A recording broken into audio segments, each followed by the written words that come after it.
तो ये है आपका आज की क्लास का पहला सवाल। आप लोगों को 4 स्टेटमेंट दिए इन्होंने और उनको आप लोगों को एक करेक्ट सीक्वेंस में अरेंज करके बताना है। तो पैरा जम्बल्ड सेंटेंस रिलेटेड ये आपका सवाल रहेगा।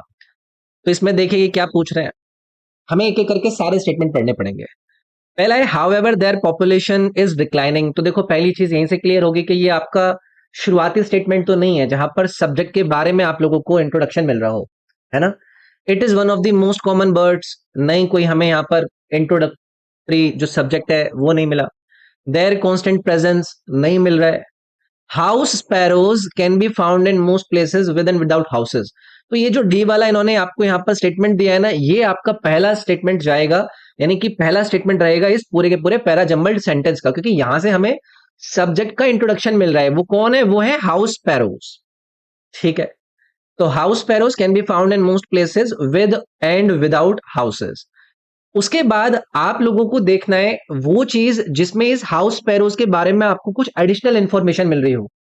तो यहां पर देखिए आप कि it is one of the most common birds along with the other two species. वो अदर टू स्पीशीज कौन से हैं? European starling and rock pigeon. तो यहां पर आपका फिर आएगा बी।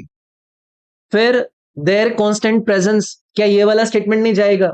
क्योंकि इसमें इनकी जो प्रेजेंस है उसके बारे में बात करी गई है कि भाई वो किस प्रकार से ओवरलुक करे जा रहे हैं। और फिर उसके बाद हाउ एवर वाला स्टेटमेंट आएगा। तो करेक्ट स्टेटमेंट रहेगा house sparrows can be found in most places with and without houses. It is one of the most common birds along with other two species. Their constant presence outside our homes makes it easy to overlook them. However, उनकी जो population है वो decline कर रही है आज के दिनों में, क्योंकि नॉइस पॉल्यूशन बढ़ रहा है। तो डी, बी, सी, ए ये करेक्ट अरेंजमेंट आपका रहेगा, जो कि देखो आपको यहाँ पर बी वाले ऑप्शन में दिया है इन्होंने। तो आसान है, आप लोगों को कभी भी पैरा जम्बल्ड सेंटेंस को अगर सही से करना हो तो चारों स्टेटमेंट को पढ़ो, देखो कि आपका जो स्टेटमेंट है वो कहां से आप शुरुआत कर सकते हैं, कहां पर आपके उस कंबाइंड स्टेटमेंट का सब्जेक्ट आपको मिल रहा है, एंड देन उसकी क्वालिटीज, उससे संबंधित जो स्टेटमेंट है उसको अरेंज करके हम लगा देंगे। अगला है आउट ऑफ द 4 सेगमेंट, आपको बोला जा रहा है कि 3 के अंदर स्पेलिंग एरर्स हैं, उस सेंटेंस को आइडेंटिफाई कीजिए जिसमें कोई भी स्पेलिंग एरर नहीं है। तो चलिए भाई आते हैं। पहला है what advice did he give to young entrepreneurs. Entrepreneurs की स्पेलिंग बिल्कुल ठीक है, रट लीजिएगा। इसमें हम ENTRE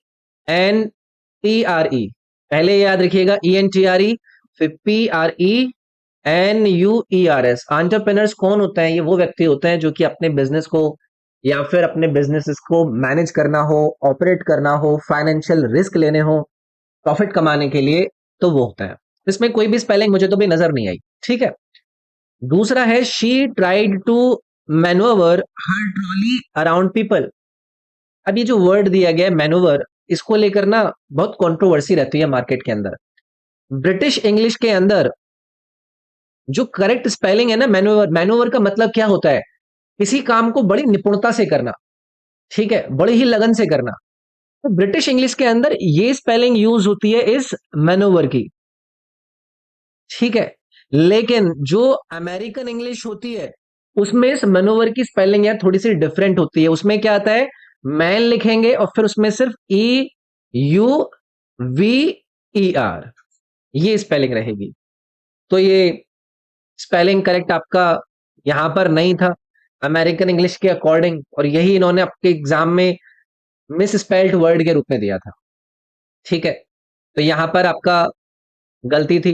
देखो इन्होंने पूछा था कि किसमें स्पेलिंग एरर नहीं है, तो वो तो हमें मिल चुका है ना, लेकिन इसका मतलब ये नहीं है कि हम बाकी की चीजों को नहीं देखेंगे, है ना। तीसरा स्टेटमेंट देखो भाई, ये चौथा स्टेटमेंट है। The computer software detected and anomaly.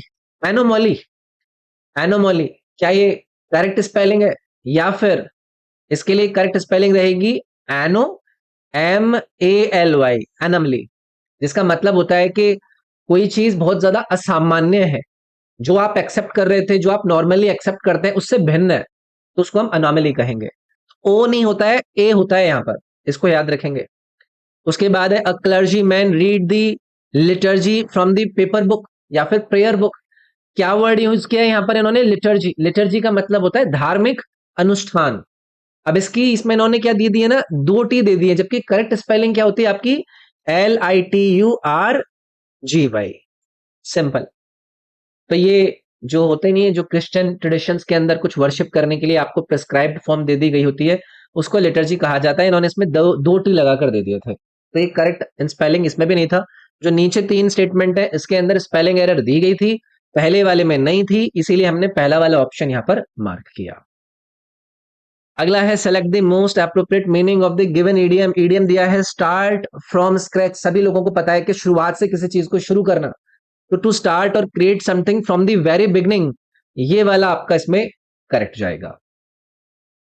Part of the following sentence, इसके ऑप्शन दिए गए हैं, बताइए कि किसके अंदर ना एरर दी गई है। स्टेटमेंट पढ़ेंगे, the police told the agitators to go back in, to back in else they would lathi charge. ये देखो इन्होंने जो दिया है टू बैक इन, क्या ये सही है? ये फ्रेज इन्होंने सही यूज किया है? भाई हम क्या कहते हैं कि बैक ऑफ, है ना, बैक ऑफ बोलते हैं ना। टू बैक ऑफ का मतलब क्या होता है? आप कहते हैं कि भैया पीछे हट जाइए, जो एजिटेटर्स है उनको ये पुलिस कह रही है, तो बैक इन नहीं आएगा, इसमें बैक ऑफ आना चाहिए था। तो यहां पर आपका ये जो कहाँ है, ये वाला जो है बैक इन, इसमें आपका एरर था, ये बी स्टेटमेंट इसमें आपका बनेगा। अगला है जी most appropriate order of the segment in the options, जो कि फिल करेंगे आपको इसमें देखना है। तो यहां पर ये देखो 1 2 3 4, उन 4 सेगमेंट को इन 4 विकल्प में से आपको उठाकर यहां पर भरना है, ठीक है। तो पहले पढ़ लेते हैं क्या है। दो Sheila loves watching horror movies, she rented another romantic today. अब एक एक करके इसमें क्या करेंगे ना, हम ऑप्शन वाइज जाएंगे तो ज्यादा सही रहेगा, है ना। दो Sheila loves watching horror movies, जैसे वैसे तो देखो शीला को हॉरर मूवीज देखना पसंद है। She plan to try something different yesterday, उसने कल कुछ अलग प्लान किया। So she rented the latest romantic and to her surprise she enjoyed it very much, so much so that she rented another romantic today. यार मुझे तो ये पहला वाला ही सही लग रहा है। इसमें इसमें ऑप्शन वाइज आपको जाना पड़ेगा कि आपका स्टार्टिंग वाला जो फेज है, लास्ट वाला जो फेज है, वो सही से फिलर में कनेक्ट कर रहा है नहीं कर रहा है। तो पहला वाला स्टेटमेंट इसमें सही हो गया कि वैसे तो शीला को हॉरर मूवीज देखना पसंद है, बट उसने कुछ कल डिफरेंट ट्राई किया। उसने लेटेस्ट एक रोमांटिक मूवी को रेंट किया, एंड उसके सरप्राइज को देखकर पता चलता है कि उसने उसको बहुत ज्यादा पसंद भी किया, इतना पसंद किया कि उसने एक और रोमांटिक मूवी को मंगा लिया। तो पहला वाला स्टेटमेंट इसमें सही से फिल्ड हो रहा है भाई। मोस्ट एप्रोप्रिएट ऑप्शन चुनिए जो कि अंडरलाइन सेगमेंट को सेंटेंस के अंदर क्या करता हो, सब्स्टिट्यूट करता हो। कौन सा अंडरलाइंड है? इसमें अंडरलाइंड ही नहीं दिया है भाई, तो चलो एक बार पढ़ लेते हैं इसको, है ना। Transitional linkages, for example sever the nation states integrity and corrupt state society relations है। करप्ट स्टेट सोसाइटी रिलेशंस करना क्या है इसमें? ट्रांजिशनल, इसमें यार वो अंडरलाइन सेगमेंट कौन सा है वो समझ में ही नहीं आ रहा है ना। अब बहुत सारे इसमें आप चीजों को निकाल सकते हैं कि जो ट्रांजिशनल लिंकेजेस हैं, जैसे कि sever the national states integrity and corrupt state, integrity and correct state, coercion and erode, divergence and relativity. मेरे ख्याल से ये इंटीग्रिटी एंड करप्ट वाला जो पोर्शन है, ये आपका कहीं ना कहीं इसको ये रिप्लेस करा रहे हैं। तो चलो कोई नहीं, एक बार इसको डिस्कस कर लेते हैं। पहला वाला जो स्टेटमेंट है उसमें देखो यहाँ पर एक वर्ड दिया है आपको, कोहेशन। कोहेशन का मतलब क्या होता है? एक ऐसा एक्शन या फिर कोई ऐसा फैक्ट जो कि मतलब सबको एक साथ बांधता हो, किसी के साथ ना एक एक लिंक करता हो वो, तो इसको कहते हैं कोहेशन। संबद्धता इसका मतलब होता है, ठीक है। इरोड का मतलब क्या होता है? कि कोई चीज जो कि दूर हो जाए, आपकी खराब हो जाए, टूट जाए, नेचुरल एजेंट्स की वजह से धीरे धीरे करके वो खत्म होने लग गई है। तो Nations state cohesion and Erode, यार ये समझ में नहीं आ रहा है इस स्टेटमेंट में, मैंने जो अंडरलाइन सेगमेंट है वो पता नहीं क्या है, तो इसको बाद में देखते हैं, ठीक है। सेलेक्ट दी ऑप्शन जो कि एक्सप्रेस करता है गिवन सेंटेंस को पैसिव फॉर्म में। अब ये आसान है, इसमें हमें क्या करना है, जो ऑब्जेक्ट है उसको क्या करना होगा, कन्वर्ट करना होगा, ऑब्जेक्ट को हमें बिगनिंग में लेकर आना होगा। तो cashier had finished the assigned task on time, तो द असाइंड टास्क जो है ये क्या है, आपका ऑब्जेक्ट है, ये आपका शुरुआत में जाएगा द असाइंड टास्क। अभी हैड फिनिश्ड यहां पर आया है, had been finished. The assigned task had been finished by whom? By the cashier on time. तो ये थर्ड वाला जो स्टेटमेंट है ये सही जाएगा इसमें।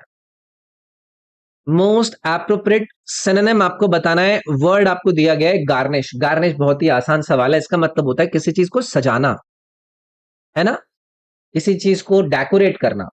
ओके, जैसे कि खाना वाना है तो उसको सजाना वजाना काम करते हैं, कोई ड्रिंक है उसको सजाने का काम करता है ना। तो मुझे इसका सिनोनिम ढूंढना है। पहला इन्होंने वर्ड दिया है ड्विंडल। ड्विंडल भी एक बहुत ही कॉमनली यूज्ड वर्ड है, जिसका मतलब होता है कोई चीज जो घट जाती है ना। अगर कोई चीज घट गई तो मैं क्या कहूंगा कि वो ड्विंडल हो गई। कोई डिमिनिश हो गई हो, वो लेस हो गई हो, तो मतलब वो ड्विंडल हो गई हो। ठीक है। दूसरा वर्ड है डेकोरेट। डेकोरेट ये आपका इसका करेक्ट सिनोनिम दिया बनेगा भाई यहाँ पर, है कि नहीं। फिर एक इन्होंने वर्ड दिया है ब्लैमिश। ब्लैमिश का मतलब होता है किसी के ऊपर दाग, दाग बेसिकली। तो ये क्या है, एक इम्परफेक्शन है या फिर किसी के अंदर किसी प्रकार की फ्लॉ है, जो कि उसके अपीयरेंस को क्या कर देती है, स्पॉइल कर देती है। टार्निश भी एक बहुत ही कॉमन वर्ड है, जिसका मतलब होता है किसी को कलंकित करना, ऐसे काम कर देना जिससे उसके ऊपर ना धब्बा लग जाए, है ना। तो टार्निश का मतलब क्या हो गया कि कोई डिसकलर्ड हो गया हो, उसका रंग चला जाए, अगर उसको एयर में रख दिया जाए या फिर उसको मॉइस्चर में रख दिया जाए तो टार्निश। सिनोनिम बताना है आपको। गिवन वर्ड, वर्ड है आपका डिटरमाइंड। डिटरमाइंड का मतलब सभी को पता होगा, कोई व्यक्ति जो कि क्या है, दृढ़ है ना, किसी के अंदर स्ट्रांग फीलिंग है कि वो किसी चीज को कर सकता है और उसको वो चीज करने से कोई रोक नहीं सकती, तो वो क्या है, डिटरमाइंड है। सिनोनिम पूछा है। हेजिटेंट एक वर्ड यहां पर दिया है। हेजिटेंट का मतलब क्या होता है, जो संकोच करता होता है ना, संकोची। तो हेजिटेंट इसमें मेरे ख्याल से नहीं जाएगा। कोई व्यक्ति जो कि अनश्योर है, कोई बोलने से पहले, कुछ कहने से पहले, मतलब वो हेजिटेंट है। लोथ, ये लोथ वर्ड बहुत ज्यादा आपने सुना होगा आजकल। घृणा करना, किसी से डिसलाइक करना, है ना, किसी को डिसगस्ट करना, डिसलाइक करना या फिर डिसगस्ट करना, वो होता है लोथ। फिर एक वर्ड इन्होंने दिया है रेजोल्यूट। अब इन्होंने आपसे जो वर्ड पूछा था वो पूछा था डिटरमाइंड का, जिसका मतलब क्या था, दृढ़ संकल्पी होना, एक ऐसी स्ट्रांग फीलिंग होना कि आप कुछ भी कर सकते हैं। इसी प्रकार से ये वर्ड रेजोल्यूट भी होता है। ये क्या होता है, कोई भी ऐसा व्यक्ति जो कि डिटरमाइंड है, वो एडमायरेबली पर्पसफुल है, वो उसने जो पर्पस को ठाना है वो उसको क्या करेगा, पूरा करके मानेगा, है कि नहीं। तो ये दोनों के दोनों आपके सिनोनिम हो जाते हैं।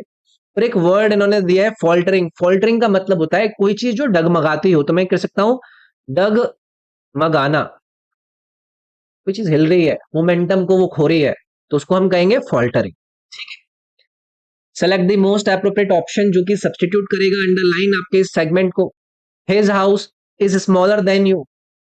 अब किसी का घर आपसे छोटा है, तो हम कैसे इसको करेक्ट करेंगे। करेक्ट कंपैरिजन किसके बीच में होना चाहिए, उसके घर में और हमारे घर में, उसके घर में और आप में थोड़ी ना। मतलब कोई घर है और एक आदमी है, तो इस आदमी के घर के साथ कंपेयर करूंगा मैं कि ये मेरे तुमसे बड़ा है या फिर तुम्हारे घर से बड़ा है।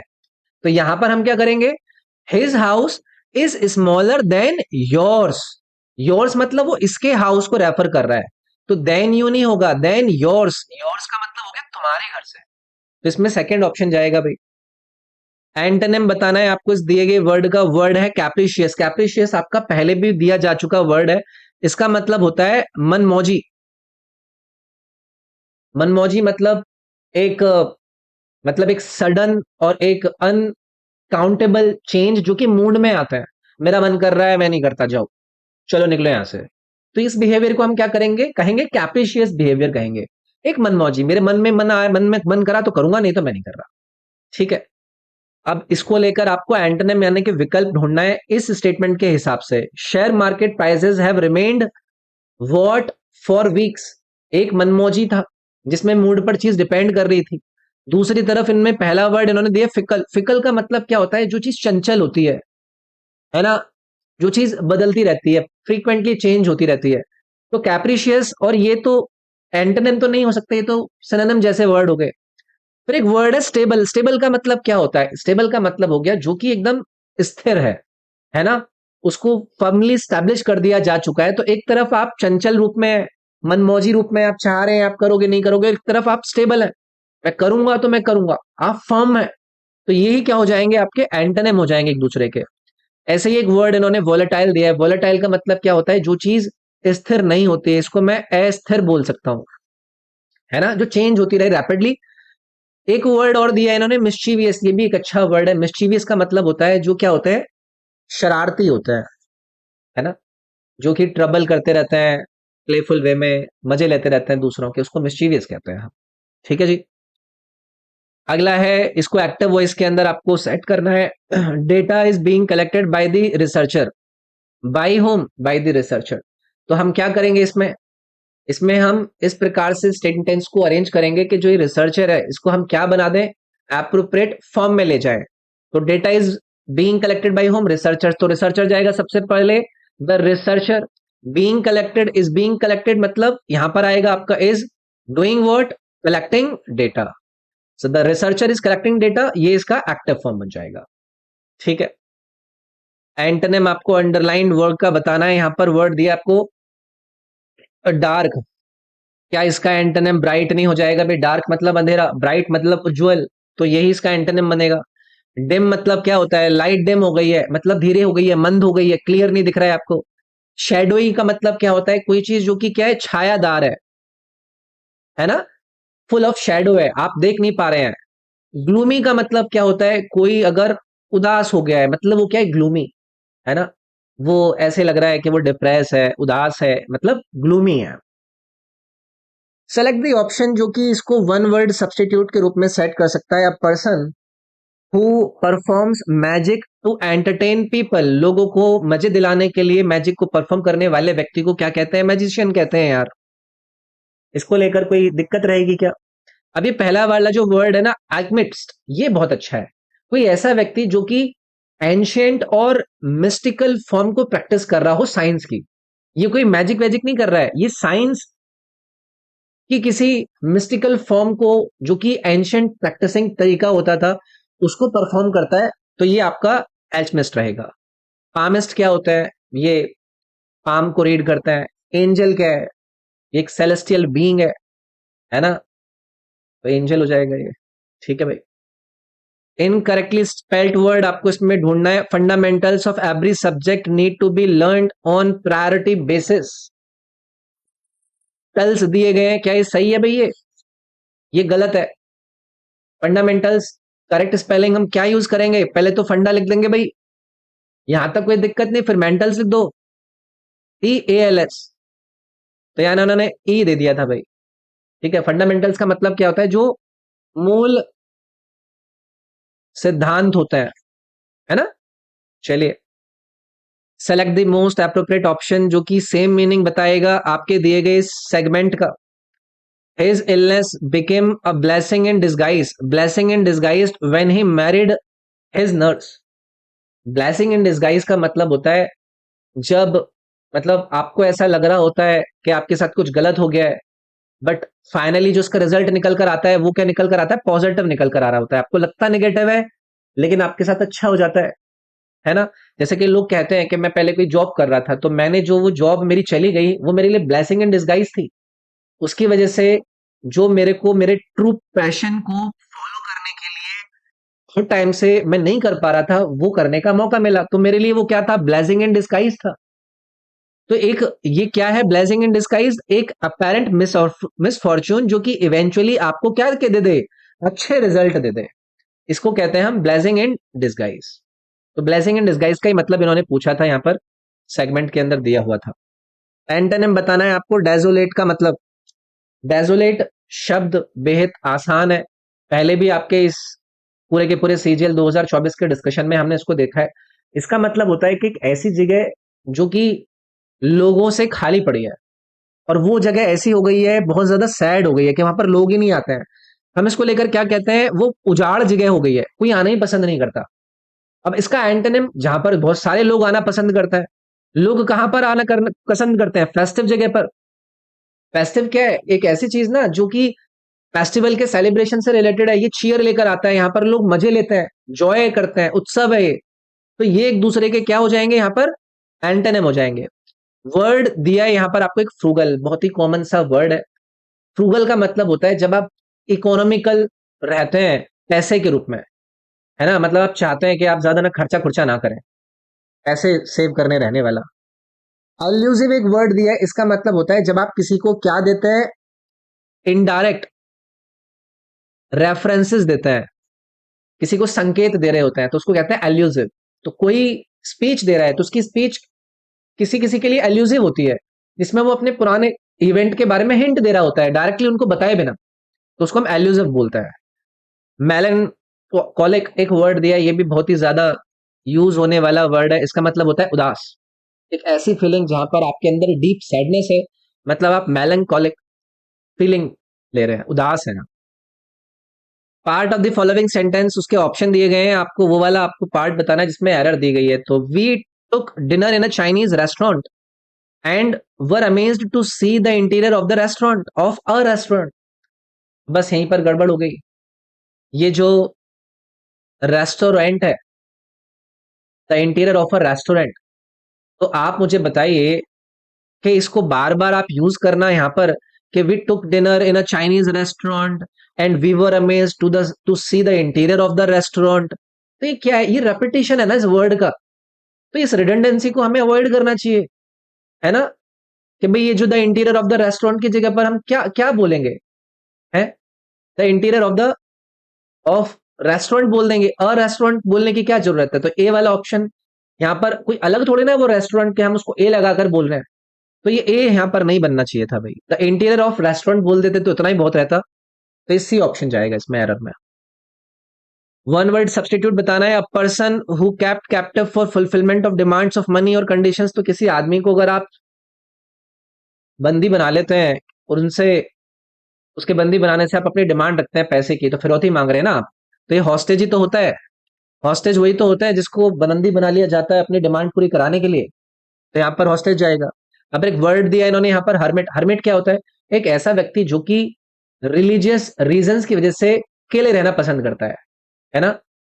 ऐसे ही हेरेटिक एक वर्ड है, ये भी बहुत कॉमन यूज करे जाने वाला वर्ड है। तो ये वो व्यक्ति है जो कि जो धार्मिक डॉक्ट्रिन्स होती हैं उसके स्थापन से दूर भगता है, ये भी नहीं है। इंट्रोवर्ट कौन होता है, एक पर्सन जो कि मतलब ये अपने में ही रहना चाहता है, ये किसी के साथ ज्यादा मिलना घुलना नहीं चाहता, तो पहला वाला ऑप्शन जाएगा इसमें। सिनोनिम बता दीजिए भाई फॉलिसी का। फॉलिसी का मतलब क्या होता है, जो आपकी मिथ्या है, एक ऐसा बिलीफ जो कि गलत है, इसको मैं मिस्टेकन बिलीफ भी बोल सकता हूं, है ना। ऐसे आर्ग्यूमेंट जो कि सही नहीं है उन पर आधारित है, तो फॉलिसी है आपकी क्या है, मिथ्या बोलते हैं इसको हिंदी में। अब इसका सिनोनिम मुझे ढूंढना है, तो देखो एरर जो होता है वो भी तो एक गलती है, और यहाँ पर पॉलिसी में भी आप एक ऐसे ही बिलीफ पर अपनी मान्यता रख रहे हैं जो कि सही नहीं है, गलत आधारों पर बना हुआ है वो, तो ये इसका सिनोनिम बनेगा। भाई ये है आपका अब क्लोज टेस्ट, तो पहले इसको फटाफट से पढ़ लेते हैं। When Ojeja Cruise Banks moved to Ohio from New Zealand years ago, she was overwhelmed by the logistics of uprooting her life.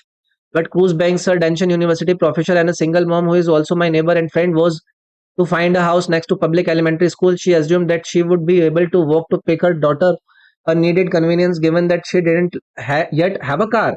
Unfortunately, when she went to register her daughter for kindergarten, she was met with an surprise. The only option was a half day program that would bus students to daycare center on the outskirts of the town for the afternoon. The district didn't offer a limited number of full। अभी वही है, एक madam है, वो move कर गई है New Zealand से ओहायो, अब उनके पास गाड़ी वाड़ी नहीं है, तो उससे रिलेटेड आई है ना। इसमें जो एक मैडम है ये ओजेया क्रूज, इनके एक्सपीरियंस के बारे में बताया गया है ना। तो चले भाई, पहले वाले ब्लैंक में आपको देखना है क्या भरना है। तो व्हेन उजया Cruz Banks move to Ohio from New Zealand years ago, particular years ago, several years ago, immense years ago या इनॉर्मस ईयर्स अगो, तो हम ये तो कहते हैं सेवरल ईयर्स अगो, कुछ साल पहले ये मैडम मूव करी थी, तो ये बी वाला ऑप्शन जाएगा इसमें। आइए भाई दूसरा देखेंगे, है ना। Who is also my neighbour and friend was to find a house next to public elementary school. तो ये मैडम चाहती थी कि ये घर मिल जाए इनको पब्लिक एलिमेंट्री स्कूल के पास, इस प्रकार की बात को यहाँ पर बताने की कोशिश करी गई है। तो was distraught to find a house, dispassionate to find a house, worried to find a house या फिर relieved to find a house. अब यहाँ पर क्या है ना, ये इनकी नेबर है, तो ये क्या थी, इनको पब्लिक एलिमेंट्री स्कूल के पास घर मिलने की वजह से रिलीव थी। पैसेज में यही तो डिस्क्राइब करा जा रहा है कि भाई इनका रिएक्शन जब इनको घर मिल गया था यहाँ पर आपका इनके एलिमेंट्री स्कूल के पास, तो ये शुरुआती चैलेंजेस के बाद इस चीज को लेकर क्या थी, रिलीफ थी ना। तो यहां पर आपका ये डी जाएगा। ओके, ओके जी। अगला देखेंगे। अगला है register a daughter for kindergarten, she was met with an surprise. Unpleasant surprise, unpleasant surprise ही जाएगा भाई, क्योंकि यहां पर डिस्कशन क्या चल रहा है, एक अनप्लीजेंट सिचुएशन का। अब उस प्रोसेस के अंदर एक अनप्लीजेंट सरप्राइज ही तो इनके लिए रहेगा, तो अनप्लीजेंट यहां पर आपका जाएगा इसमें। अगला देखेंगे यार, इसमें चौथा का है the only option was half day programme. अब इनके पास क्या है, the only futile option, available option, non viable option या इनएक्सेसिबल ऑप्शन। भाई इनके पास एक अवेलेबल ऑप्शन तो यही है ना कि वो हाफ डे प्रोग्राम को क्या करे, ज्वाइन कराए, तो ये अवेलेबल जाएगा इसके साथ। कभी कभी जो पैसेज होता है ना, वो लगता है वो बहुत बड़ा है, परेशान करेगा, बट कुछ होता नहीं है। फिर क्या है, many parents across the United State, जैसे कि मैडम एम may assume that free full day kindergarten is a part of country's public education system. Full day kindergarten is a inessential part of, disapproved part of, ceaseless part of या फिर required part of. तो ये required part of है country के public education system का, ऐसा उनको लगेगा, तो ये रिक्वायर्ड वाला ऑप्शन इसमें सही जाएगा।